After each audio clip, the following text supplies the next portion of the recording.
ਕਿੰਨਾ ਸਮਾਂ ਲੱਗਿਆ ਜੀ? ਕਿਸ ਤਰ੍ਹਾਂ ਫਿਰ ਜਿਹੜਾ ਤੁਹਾਡੇ ਬੇਟੇ ਦੀ ਇੱਥੇ ਡੈਥ ਜਿਹੜੀ ਬੋਡੀ ਆ ਪਹੁੰਚੀ ਸੀ? 3 ਮਹੀਨੇ ਬਾਅਦ ਸਾਨੂੰ ਭੇਜੀ। ਉਹ ਦੇਖਣ ਲਾਇਕ ਵੀ ਨਹੀਂ ਸੀ, ਮੈਂ ਮੂੰਹ ਵੀ ਨਹੀਂ ਦੇਖਿਆ ਉਹਦੇ ਜਾਂਦੇ ਦਾ। ਇੱਕ ਚਿੱਟੇ ਕੱਪੜੇ 'ਚ ਲਪੇਟਿਆ ਹੋਇਆ ਸੀਗਾ।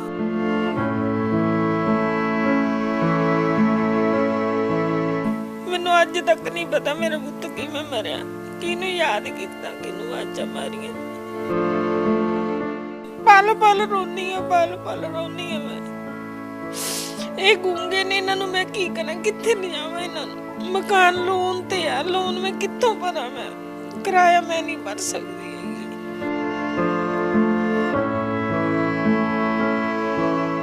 ਜਿਹੜਾ ਤੁਹਾਡਾ ਦੂਜਾ ਬੇਟਾ ਹੈ ਇਹ ਬਚਪਨ ਤੋਂ ਹੀ ਨਹੀਂ ਬੋਲ ਸਕਦਾ ਕਿ ਬਾਅਦ ਤੋਂ ਹੀ ਨਹੀਂ ਬੋਲਦਾ ਹੈਗਾ, ਬਚਪਨ ਤੋਂ ਹੀ ਨਹੀਂ ਬੋਲਦਾ ਵੀ ਨਹੀਂ, ਸੁਣਦਾ ਵੀ ਨਹੀਂ ਹੈਗਾ। ਉਹ ਕਹਿੰਦਾ ਸੀ ਮੰਮੀ ਇਹਨਾਂ ਦੀ ਨਾ ਟੈਨਸ਼ਨ ਲੈ, ਮੈਂ ਬੈਠਣਾ ਹੈ, ਇਹਨਾਂ ਜੋਗਾ ਮੈਂ ਹੈਗਾ। ਮੈਨੂੰ ਕੀ ਪਤਾ ਵੀ ਸਾਰਾ ਕੁਝ ਮੇਰੇ ਸਿਰ ਤੇ ਸਿੱਟ ਜਾਊਗਾ, ਮੈਂ ਕਿੱਥੋਂ ਤਾਰਾਂਗੀ ਪੈਸੇ?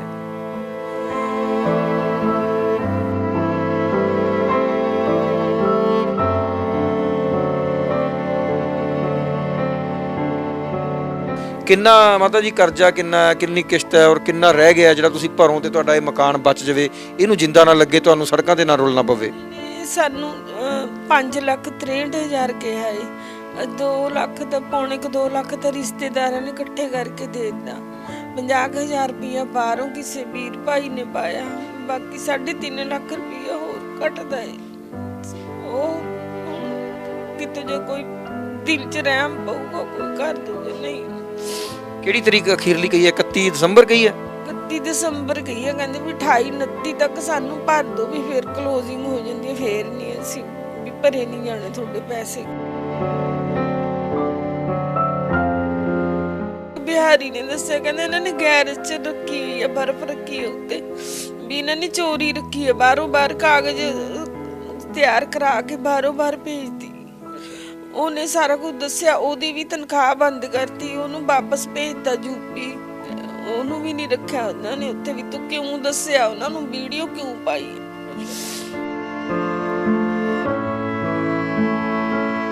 ਜਿਹੜੀ ਵੀਡੀਓ ਹੈ ਉਸ ਦੇ ਵਿੱਚ ਦਿਖਾਇਆ ਕਿ ਗਲਾ ਜਿਹੜਾ ਹੈ ਰੱਸੀ ਨਾਲ ਬੰਨਿਆ ਹੋਇਆ ਤੇ ਜ਼ਮੀਨ ਦੇ ਉੱਤੇ ਬੇਟਾ ਬੈਠਾ ਤੁਹਾਡਾ, ਤੇ ਇਸ ਤਰ੍ਹਾਂ ਤਾਂ ਸੁਸਾਈਡ ਨਹੀਂ ਹੁੰਦੀ। ਕੀ ਤੁਸੀਂ ਗੱਲਬਾਤ ਨਹੀਂ ਕੀਤੀ ਇਸ ਬਾਬਤ? ਸਾਡੇ ਫੋਨ ਹੀ ਨਹੀਂ ਚੱਕਿਆ ਹੈਗਾ। ਮੁੜ ਕੇ ਉਹਨਾਂ ਨੇ ਇੱਕ ਵਾਰ ਵੀਡੀਓ ਭੇਜਤੀ, ਮੁੜ ਕੇ ਸਾਡਾ ਤਾਂ ਫੋਨ ਹੀ ਨਹੀਂ ਚੱਕਿਆ, ਕੋਈ ਮੈਸੇਜ ਦਾ ਜਵਾਬ ਨਹੀਂ, ਕੁਛ ਨਹੀਂ। ਉਹਨਾਂ ਨੇ ਬਸ ਇੱਕ ਫਰਜ਼ ਪੂਰਾ ਕਰਤਾ ਵੀ ਤੋਰਤਾ ਹੋਰ।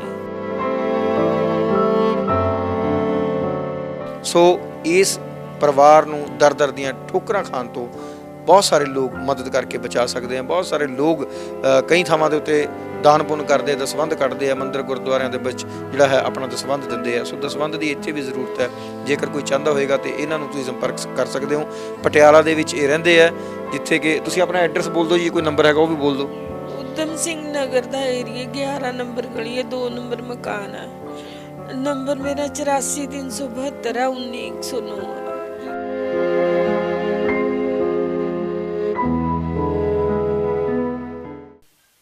ਡੇਲੀ ਪੋਸਟ ਪੰਜਾਬੀ ਦੇਖ ਰਹੇ ਦਰਸ਼ਕਾਂ ਦਾ ਸਵਾਗਤ। ਮੈਂ ਹਾਂ ਅਨੁਰਾਗ ਸ਼ਰਮਾ। ਦੋਸਤੋ, ਅਕਸਰ ਹੀ ਸੁਣਦੇ ਆ ਕਿ ਜਦੋਂ ਪ੍ਰਮਾਤਮਾ ਕਿਸੇ ਨੂੰ ਦਿੰਦਾ ਤਾਂ ਛੱਪੜ ਫਾੜ ਕੇ ਦਿੰਦਾ, ਪਰ ਜਦੋਂ ਦੁੱਖਾਂ ਦਾ ਪਹਾੜ ਕਿਸੇ ਤੇ ਗਿਰਦਾ ਤੇ ਉਹ ਵੀ ਕਮਰ ਤੋੜ ਦਿੰਦਾ। ਇਸ ਤਰ੍ਹਾਂ ਦੁੱਖ ਕਿਸੇ ਵੀ ਪਰਿਵਾਰ ਦੇ ਉੱਤੇ ਆ ਜਾਂਦੇ ਆ ਜਦੋਂ ਕਿ ਉਹ ਇਸ ਗੱਲ ਦੀ ਕਲਪਨਾ ਵੀ ਨਹੀਂ ਕਰਦੇ। ਇੱਕ ਪੁੱਤ ਵੱਡਾ ਕੀਤਾ ਜਾਂਦਾ ਪਰਿਵਾਰ ਵੱਲੋਂ, ਉਸ ਦੇ ਉੱਤੇ ਮਾਂ-ਬਾਪ ਦਾ, ਬਜ਼ੁਰਗਾਂ ਦਾ ਇਹ ਭਰੋਸਾ ਹੁੰਦਾ ਹੈ ਕਿ ਉਹ ਵੱਡਾ ਹੋ ਕੇ ਸਾਡੇ ਬੁਢਾਪੇ ਦਾ ਸਹਾਰਾ ਬਣੂਗਾ, ਸਾਡੇ ਬੁਢਾਪੇ ਦੀ ਲਾਠੀ ਬਣੂਗਾ। ਤੇ ਉਹ ਪੁੱਤ ਸੁਪਨੇ ਸੰਜੋਂਦਾ ਬਾਹਰ ਜਾਣ ਦੇ, ਤੇ ਕਿਸਮਤ ਉਸ ਦੀ ਜਿਹੜੀ ਹੈ ਉਸ ਨੂੰ ਬਾਹਰ ਲੈ ਜਾਂਦੀ ਹੈ ਔਰ ਉਸ ਦਾ ਵੀਜ਼ਾ ਲੱਗ ਜਾਂਦਾ ਸਾਊਦੀ ਅਰਬ ਦਾ। ਸੋ ਪਰਿਵਾਰ ਦੇ ਵਿੱਚ ਖੁਸ਼ੀਆਂ ਆ ਜਾਂਦੀਆਂ ਕਿ ਹੁਣ ਪੁੱਤ ਬਾਹਰ ਚਲਾ ਗਿਆ, ਜ਼ਿੰਮੇਵਾਰ ਹੋ ਗਿਆ, ਤੇ ਪੁੱਤ ਵੀ ਕਰਜ਼ੇ ਉਤਾਰਨ ਲਈ ਬਾਰ-ਬਾਰ ਮਾਂ ਨੂੰ ਕਹਿੰਦਾ ਕਿ ਮੈਂ ਤੁਹਾਡਾ ਸਹਾਰਾ ਬਣਾਂਗਾ। ਪਰ ਚੱਲ ਰਹੀ ਜ਼ਿੰਦਗੀ ਦੇ ਵਿੱਚ ਉਦੋਂ ਦੁੱਖਾਂ ਦਾ ਪਹਾੜ ਗਿਰ ਜਾਂਦਾ ਜਦੋਂ ਮਾਂ ਨੂੰ ਖਬਰ ਮਿਲਦੀ ਹੈ ਕਿ 9 ਸਾਲ ਤੋਂ ਵਿਦੇਸ਼ ਵਿੱਚ ਰਹਿ ਰਿਹਾ ਉਸ ਦਾ ਪੁੱਤ ਅੱਜ ਦੁਨੀਆ ਦੇ ਵਿੱਚ ਨਹੀਂ ਰਿਹਾ। ਇਹ ਖਬਰ ਸੁਣ ਕੇ ਤੁਸੀਂ ਸੋਚ ਸਕਦੇ ਹੋ ਇੱਕ ਮਾਂ ਦੇ ਉੱਤੇ ਕੀ ਬੀਤੂਗੀ।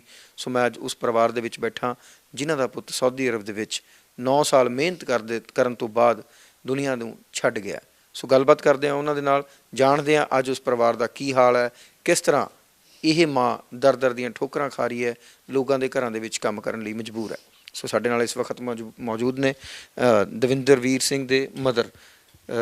ਜਿਸ ਤਰ੍ਹਾਂ ਕਿ ਮੈਂ ਹੁਣ ਗੱਲ ਕਰ ਹੀ ਰਿਹਾ ਸੀ ਕੀ ਹੋਇਆ ਸੀ ਉਸ ਵਕਤ ਜਦੋਂ ਬੇਟੇ ਦੀ ਤੁਹਾਨੂੰ ਖਬਰ ਪਤਾ ਲੱਗੀ? ਸਾਨੂੰ 1 ਮਹੀਨਾ ਤਾਂ ਕੁਝ ਨਹੀਂ ਉਹਨਾਂ ਨੇ ਦੱਸਿਆ। ਮੈਂ ਹਫਤਾ ਫੋਨ ਨਹੀਂ ਆਇਆ, ਮੈਂ ਫੋਨ ਕਰਦੀ ਰਹੀ, ਚੱਕਿਆ ਨਹੀਂ ਉਹਨਾਂ ਨੇ। ਮੈਂ ਆਪਣੇ ਭਰਾਵਾਂ ਨੂੰ ਦੱਸਿਆ, ਉਹਨਾਂ ਨੇ ਫਿਰ ਉੱਥੇ ਮਾਲਕਾਂ ਨੂੰ ਫੋਨ ਕਰਿਆ, ਮਾਲਕਾਂ ਨੇ ਵੀ ਨਹੀਂ ਚੱਕਿਆ। ਉਹਦੇ ਇੱਕ ਦੋਸਤ ਦਾ ਨੰਬਰ ਸੀ ਸਾਡੇ ਕੋਲ, ਉਹਦੇ ਦੋਸਤ ਨੇ ਫਿਰ ਜਦ ਮੇਰੇ ਭਰਾ ਹਫਤਾ ਉਹਨੂੰ ਫੋਨ ਕਰਦੇ ਰਹੇ, ਉਹਨੇ ਵੀਡੀਓ ਪਾਈ, ਹੋਰ ਕੁਝ ਨਹੀਂ ਦੱਸਿਆ ਹੈਗਾ ਵੀ ਆਹ ਕੰਮ ਹੋ ਗਿਆ। ਫਿਰ ਮਾਲਕਾਂ ਨੂੰ ਦੱਸਿਆ, 1 ਮਹੀਨੇ ਬਾਅਦ ਸਾਨੂੰ ਉਹਨਾਂ ਨੇ ਦੱਸਿਆ ਵੀ ਆਹ ਗੱਲ ਹੋ ਗਈ। ਸੋ ਉਹ ਗੱਲ ਬਿਆਨ ਕਰਨੀ ਵੀ ਔਖੀ ਹੈ। ਅੱਜ ਚਾਹੇ 8-9 ਮਹੀਨੇ ਹੋ ਗਏ ਹੈ, ਪਰ ਜਦੋਂ ਵੀ ਮਾਂ ਆਪਣੇ ਪੁੱਤ ਨੂੰ ਯਾਦ ਕਰਦੀ ਹੈ ਤੇ ਉਹਦੀਆਂ ਅੱਖਾਂ 'ਚੋਂ ਪਾਣੀ ਨਹੀਂ ਰੁਕਦਾ। ਇਹ ਹੰਝੂ ਦੁੱਖ ਦੇ ਨੇ, ਪਿਆਰ ਦੇ ਨੇ ਤੇ ਉਸ ਟੁੱਟੇ ਹੋਏ ਦਿਲ ਦੇ ਨੇ ਜੋ ਕਿ ਆਪਣੇ ਪੁੱਤ ਦੇ ਵਿਯੋਗ ਦੇ ਵਿੱਚ ਹੈ। ਸੋ ਵੀਡੀਓ ਕੀ ਸੀ ਤੁਹਾਨੂੰ ਦਿਖਾ ਦਿੰਦੇ ਹਾਂ ਕਿ ਉਹ ਵੀਡੀਓ ਸੀ ਜਦੋਂ ਇਸ ਮਾਂ ਦਾ ਲਾਲ ਸਾਊਦੀ ਅਰਬ ਦੇ ਵਿੱਚ ਗਲ ਦੇ ਵਿੱਚ ਫੰਦਾ ਪਾ ਕੇ ਇੱਕ ਥਾਂ ਦੇ ਉੱਤੇ ਬੈਠਾ। ਸੋ ਉਹ ਵੀਡੀਓ ਇਹਨਾਂ ਤੱਕ ਪਹੁੰਚੀ ਤੇ ਉਸ ਵੀਡੀਓ ਰਾਹੀਂ ਦੱਸਿਆ ਗਿਆ ਕਿ ਤੁਹਾਡਾ ਪੁੱਤ ਜਿਹੜਾ ਹੈ ਨਹੀਂ ਰਿਹਾ। ਕਈ ਮਹੀਨੇ ਮਾਂ ਤੜਫਦੀ ਰਹੀ, ਗਰਲਾਂਦੀ ਰਹੀ, ਥਾਂ ਥਾਂ ਤੇ ਧੱਕੇ ਖਾਂਦੀ ਰਹੀ। ਲਗਭਗ 3 ਮਹੀਨੇ ਬਾਅਦ ਜਾ ਕੇ ਉਸ ਦੇ ਅਖੀਰਲੀ ਦਰਸ਼ਨ ਵਾਸਤੇ ਉਹਦੀ ਜਿਹੜੀ ਮ੍ਰਿਤਕ ਦੇਹ ਸੀ ਇਹਨਾਂ ਕੋਲ ਪਹੁੰਚੀ।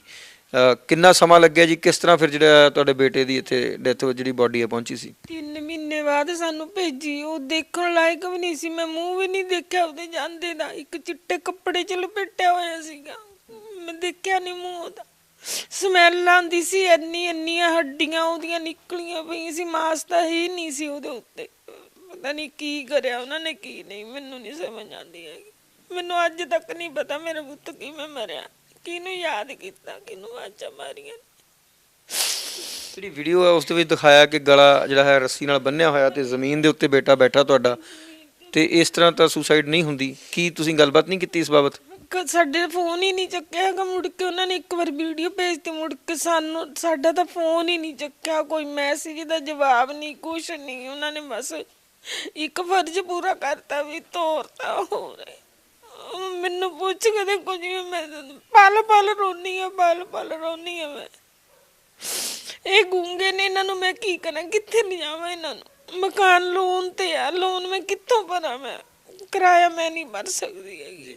ਸੋ ਦੁੱਖ ਇੱਥੇ ਹੀ ਤੌਬਾ ਨਹੀਂ ਕਰਦੇ। ਜਿਸ ਬੱਚੇ ਦੇ ਸਿਰ ਦੇ ਉੱਤੇ ਇਹ ਮਾਂ ਜਿਹੜੀ ਹੈ ਇਹ ਗਰਵ ਮਹਿਸੂਸ ਕਰਦੀ ਸੀ, ਇਸ ਦੀਆਂ ਸਾਰੀਆਂ ਫਿਕਰਾਂ ਉਸ ਬੱਚੇ ਨੇ ਸਿਮਟ ਲੈਣੀਆਂ ਸੀ ਕਿ ਮਾਂ ਤੂੰ ਪਰਵਾਹ ਨਾ ਕਰ, ਮੈਂ ਆਊਂਗਾ ਤੇ ਜਲਦ ਹੀ ਤੇਰਾ ਸਾਰੇ ਦੁੱਖ ਧੋ ਦੂੰਗਾ। ਇਹ ਮਕਾਨ ਜਿਹਦੇ ਵਿੱਚ ਇਹ ਮਾਤਾ ਬੈਠੀ ਹੈ ਔਰ ਇਸ ਦੇ ਨਾਲ ਇਹਨਾਂ ਦਾ ਇੱਕ ਪੁੱਤ ਹੈ ਔਰ ਉਹਦੀ ਇੱਕ ਜਿਹੜੀ ਹੈ ਵਾਈਫ ਹੈ, ਮਤਲਬ ਇਹਨਾਂ ਦੀ ਨੂੰਹ ਹੈ।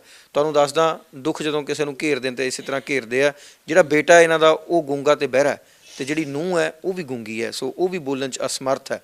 ਇਹ ਮਕਾਨ ਜਿਹੜਾ ਹੈ ਇਹ ਲੋਨ ਦੇ ਉੱਤੇ ਉਦੋਂ ਬਣਾਇਆ ਸੀ।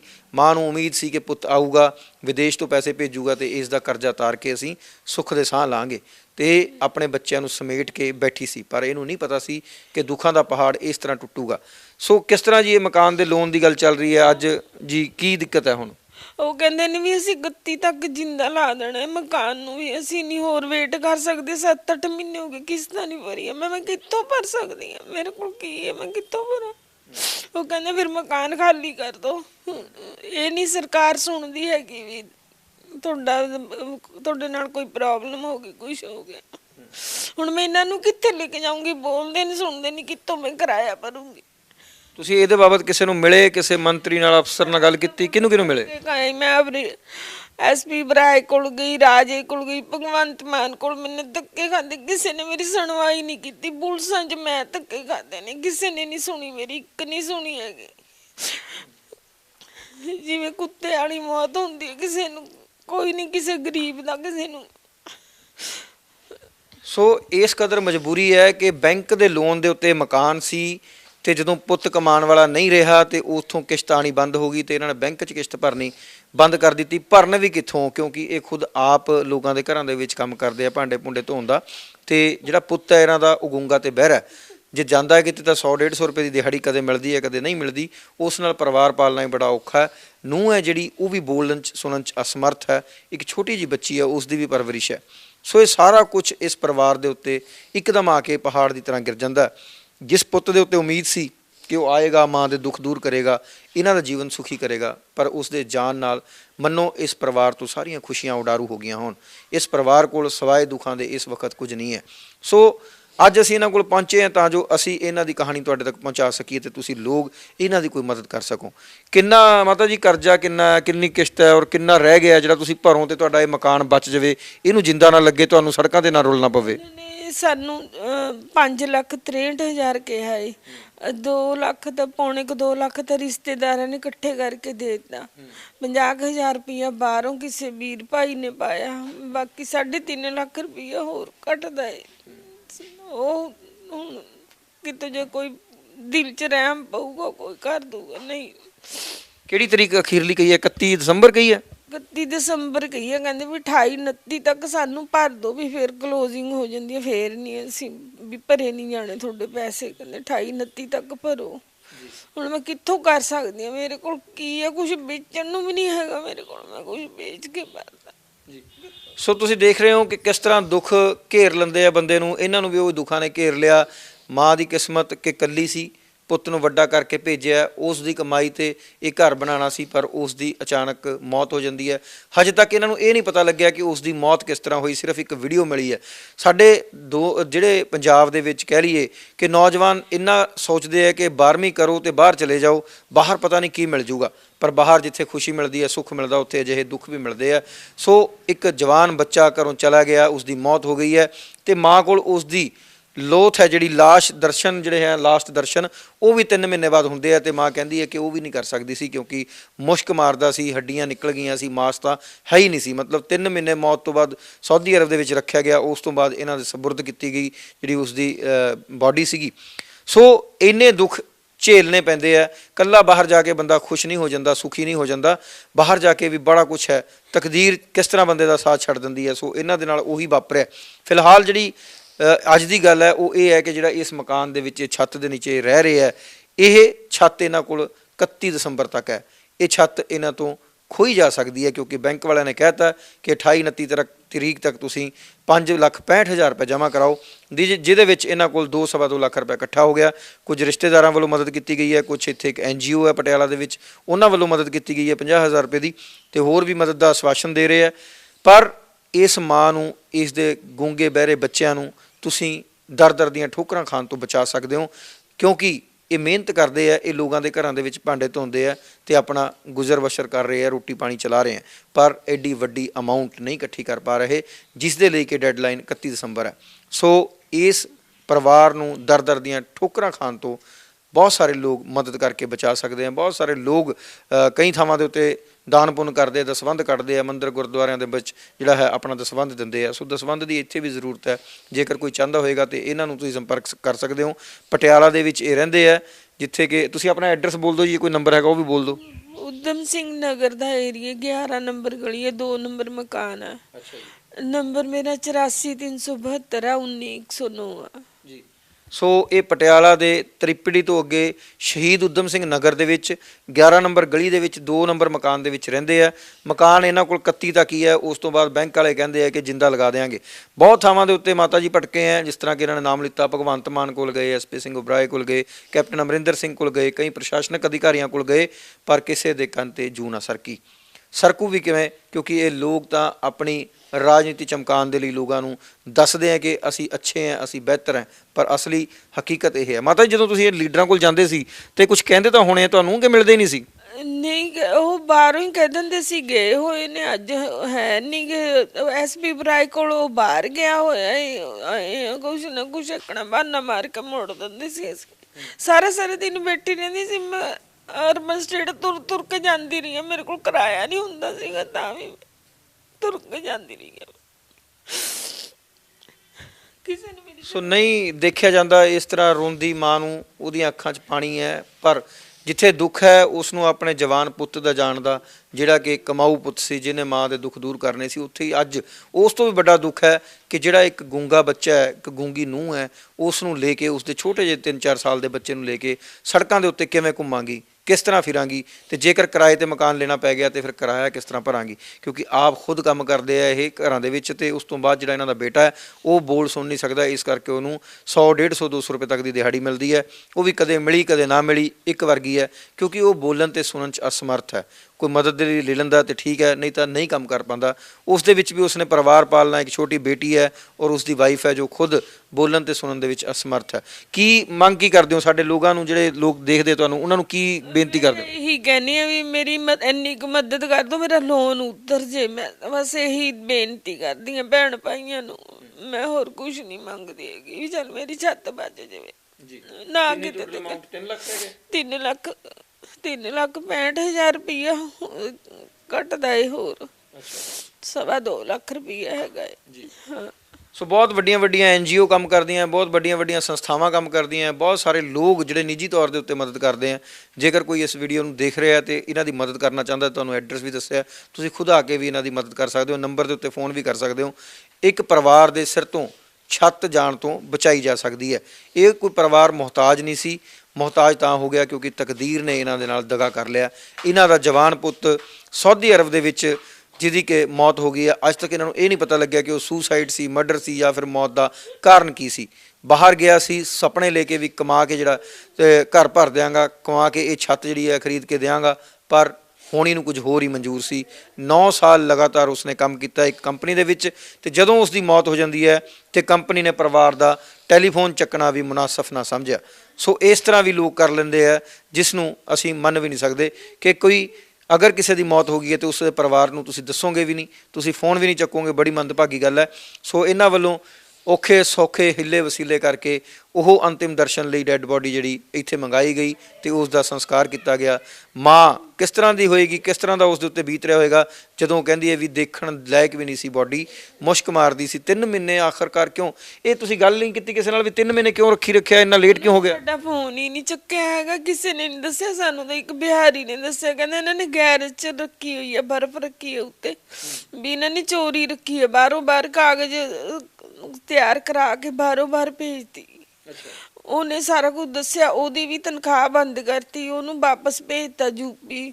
ਉਹਨੂੰ ਵੀ ਨਹੀਂ ਰੱਖਿਆ ਉਹਨਾਂ ਨੇ ਉੱਥੇ ਵੀ। ਤੂੰ ਕਿਉਂ ਦੱਸਿਆ ਉਹਨਾਂ ਨੂੰ, ਵੀਡੀਓ ਕਿਉਂ ਪਾਈ? ਟਰਾਲਾ ਚਲਾਉਂਦਾ ਸੀ ਬੇਟਾ ਤੁਹਾਡਾ? ਹਾਂਜੀ, ਟਰਾਲਾ ਚਲਾਉਂਦਾ ਸੀਗਾ। ਕਾਰਨ ਅੱਜ ਤੱਕ ਨਹੀਂ ਪਤਾ ਲੱਗਿਆ ਸਾਨੂੰ, ਅੱਜ ਤੱਕ ਨਹੀਂ ਪਤਾ ਲੱਗਿਆ ਵੀ ਉਹ ਕਿਵੇਂ ਮਰਿਆ, ਕਿਵੇਂ ਨਹੀਂ, ਕੀ ਹੋਇਆ ਉਹਦੇ ਨਾਲ, ਕੀ ਨਹੀਂ ਹੋਇਆ, ਸਾਨੂੰ ਨਹੀਂ ਕੁਝ ਪਤਾ ਲੱਗਾ ਹੈਗਾ। ਜਿਹੜਾ ਤੁਹਾਡਾ ਦੂਜਾ ਬੇਟਾ ਹੈ, ਇਹ ਬਚਪਨ ਤੋਂ ਹੀ ਨਹੀਂ ਬੋਲ ਸਕਦਾ ਕਿ ਬਾਅਦ ਬਚਪਨ ਤੋਂ ਹੀ ਨਹੀਂ ਬੋਲਦਾ ਹੈਗਾ, ਬਚਪਨ ਤੋਂ ਹੀ ਨਹੀਂ ਬੋਲਦਾ ਵੀ ਨਹੀਂ, ਸੁਣਦਾ ਵੀ ਨਹੀਂ ਹੈਗਾ। ਅੱਛਾ। ਉਹ ਕਹਿੰਦਾ ਸੀ ਮੰਮੀ ਇਹਨਾਂ ਦੀ ਨਾ ਟੈਨਸ਼ਨ ਲੈ, ਮੈਂ ਬੈਠਣਾ ਹੈ, ਇਹਨਾਂ ਜੋਗਾ ਮੈਂ ਹੈਗਾ। ਮੈਨੂੰ ਕੀ ਪਤਾ ਵੀ ਸਾਰਾ ਕੁਝ ਮੇਰੇ ਸਿਰ ਤੇ ਸਿੱਟ ਜਾਊਗਾ, ਮੈਂ ਕਿੱਥੋਂ ਤਾਰਾਂਗੀ ਪੈਸੇ। ਚਲੋ ਕੋਈ ਗੱਲ ਨਹੀਂ, ਤੁਸੀਂ ਹੌਸਲਾ ਕਰ ਲਓ, ਕੋਈ ਗੱਲ ਨਹੀਂ, ਹੌਸਲਾ ਕਰੋ। ਸੋ ਤੁਸੀਂ ਦੇਖ ਸਕਦੇ ਹੋ ਕਿ ਮਾਂ ਆਪਣਾ ਦਰਦ ਵੀ ਬਿਆਨ ਨਹੀਂ ਕਰ ਸਕਦੀ। ਸੋ ਸਾਡੀ ਵੀ ਇਹੀ ਗੁਜ਼ਾਰਿਸ਼ ਹੈ, ਜੇਕਰ ਕੋਈ ਮਦਦ ਕਰਨਾ ਚਾਹੁੰਦਾ ਕੋਈ ਦਾਨੀ ਸੱਜਣ, ਤਾਂ ਇਹਨਾਂ ਦੀ ਮਦਦ ਜ਼ਰੂਰ ਕੀਤੀ ਜਾਵੇ, ਤਾਂ ਜੋ ਇਹ ਇਸ ਘਰ ਦੀ ਛੱਤ ਨੂੰ ਬਚਾ ਸਕਣ ਤੇ ਆਪ ਇਸ ਛੱਤ ਨੀਚੇ ਬੈਠ ਸਕਣ। ਕਿਉਂਕਿ 2 ਇਹਨਾਂ ਕੋਲ ਮੁੰਡਾ ਤੇ ਨੂੰਹ ਹੈ, ਜਿਹੜੇ ਦੋਨੋਂ ਹੀ ਬੋਲਣ ਸੁਣਨ 'ਚ ਅਸਮਰਥ ਨੇ। ਇੱਕ 3-4 ਸਾਲ ਦੀ ਉਹਦੀ ਗੁੜੀਆ ਹੈ, ਤੇ ਉਹ ਤੁਹਾਨੂੰ ਪਤਾ ਹੁਣ ਕੀ ਕਰ ਸਕਦੀ ਹੈ। ਮਾਂ ਲੋਕਾਂ ਦੇ ਘਰਾਂ ਦੇ ਵਿੱਚ ਭਾਂਡੇ ਮਾਰ ਕੇ ਮਾਂਜ ਕੇ 3-3.5 ਲੱਖ ਰੁਪਏ ਨਹੀਂ ਇਕੱਠਾ ਕਰ ਸਕਦੀ, ਔਰ ਇਸ ਲਈ ਇਹ ਆਪਣੇ ਆਪ ਨੂੰ ਅੱਜ ਅਸਮਰਥ ਮਹਿਸੂਸ ਕਰ ਰਹੀ ਹੈ। ਅੱਜ ਜਦੋਂ ਬੈਂਕ ਦਾ ਨੋਟਿਸ ਆ ਜਾਂਦਾ ਤਾਂ ਫਿਰ ਮੈਨੂੰ ਲੱਗਦਾ ਸਭ ਤੋਂ ਵੱਧ ਮੁੰਡੇ ਦੇ ਜਾਣ ਦਾ ਦੁੱਖ ਉਦੋਂ ਹੁੰਦਾ, ਕਿਉਂਕਿ ਜਿਸ ਮੁੰਡੇ ਨੇ ਘਰ ਬਣਾਇਆ ਸੀ ਚਾਹ ਦੇ ਨਾਲ, ਤੇ ਉਸਨੇ ਸੋਚਿਆ ਸੀ ਵੀ ਮੈਂ ਜਦੋਂ ਆਊਂਗਾ ਤੇ ਕਰਜ਼ਾ ਲਾ ਦੂੰਗਾ, ਪਰ ਇਹਨਾਂ ਨੂੰ ਤਾਂ ਸਿਰਫ ਚਿੱਟੇ ਕੱਪੜੇ ਦੇ ਵਿੱਚ ਇੱਕ ਡੈੱਡ ਬੋਡੀ ਮਿਲੀ, ਨਾ ਹੀ ਕੁਝ ਦੇਖਣ ਨੂੰ, ਨਾ ਹੀ ਕੋਈ ਪੁੱਛਣ ਨੂੰ, ਨਾ ਹੀ ਕੋਈ ਬੈਂਕ ਬੈਲੈਂਸ ਤੇ ਨਾ ਹੀ ਕੋਈ ਮੁਆਵਜ਼ਾ, ਅਜਿਹਾ ਕੁਝ ਵੀ ਨਹੀਂ ਮਿਲਿਆ। ਮਤਲਬ ਵਿਦੇਸ਼ਾਂ ਦੀ ਧਰਤੀ ਉੱਤੇ ਜਦ ਤੱਕ ਤੁਸੀਂ ਹੈਗੇ ਹੋ ਉਦ ਤੱਕ ਹੀ ਠੀਕ ਹੈ, ਉਸ ਤੋਂ ਬਾਅਦ ਉਹ ਬੰਦੇ ਨੂੰ ਬੰਦਾ ਨਹੀਂ ਸਮਝਦੇ। ਸੋ ਇਹਨਾਂ ਦੀ ਬੜੀ ਹੀ ਦਰਦ ਭਰੀ ਦਾਸਤਾਨ ਹੈ। ਅਸੀਂ ਤਾਂ ਆਪਣੇ ਵੱਲੋਂ ਵੀ ਗੁਜ਼ਾਰਿਸ਼ ਕਰਾਂਗੇ, ਜੇਕਰ ਤੁਸੀਂ ਮਦਦ ਕਰਨਾ ਚਾਹੁੰਦੇ ਹੋ ਤਾਂ ਇਹਨਾਂ ਦੀ ਮਦਦ ਕਰ ਸਕਦੇ ਹੋ। ਕੈਮਰਾਮੈਨ ਸੰਦੀਪ ਸਿੰਘ ਤੁਰਨਾ ਦੇ ਨਾਲ ਅਨੁਰਾਗ ਸ਼ਰਮਾ, ਡੇਲੀ ਪੋਸਟ ਪੰਜਾਬੀ ਲਈ, ਪਟਿਆਲਾ ਤੋਂ।